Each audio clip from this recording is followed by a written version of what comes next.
Tonight, Governor Greg Abbott saying that the student protests during school hours have to stop. He's given directives to the Texas Education Agency calling for penalties for students who take part and any school staff that helps them. Katira Winfrey asked the governor a few questions during his stop here in Houston. So Katira, she joins us now live. What did the governor have to say? Well, first off, Ron and Sherman, the governor did make a stop here this afternoon to talk about job growth and creation, but he did answer some questions about those student walkouts, saying these types of protests are not protected speech, but advocates would argue otherwise. Growing concerns around ICE activity are driving student-led walkout protests statewide. From Conroe to Missouri City, students are joining together, and Governor Greg Abbott says that's enough of that. No more protests during school. It's time to return to what their core responsibility is, and that's to educate our kids. The protests have ranged in size, some happening on school grounds, others moving off campus.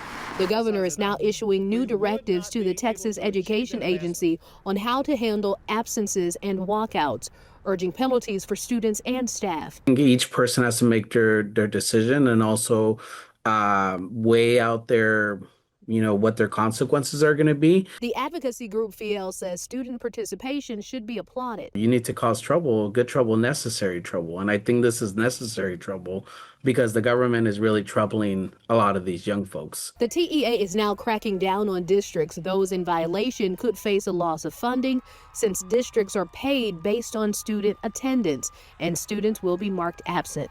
If kids are skipping class, going out protesting, those schools are not going to be paid for that day. The state, Governor Abbott says, will set the parameters to determine what is necessary in identifying and investigating staff who help violate standards in supporting walkouts. Calladito te ves más bonito, which translates to if you're quiet, you look prettier.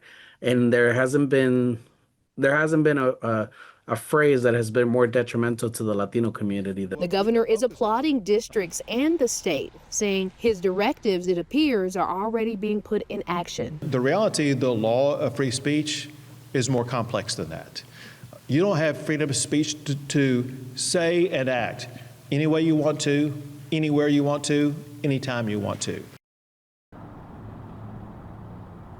And the governor says his directives are also about safety. If something were to happen to a student, any legal responsibility would fall back on the district. Reporting live in Houston, Katira Winfrey, KHOU 11 News. All right, thank you, Katira. And we have been following student walkouts happening at schools across Texas over the past few weeks in response to ICE operations in Minneapolis. In Central Texas, one of those demonstrations led to police action, and an adult is now facing charges. New video shows the moment a female student and a man got into a physical confrontation during a demonstration in the town of Buda. Police arrested 45-year-old Chad Michael Watts of Kyle, saying he intervened during the protest and became aggressive. He's now charged with 2 counts of assault and causing bodily injury.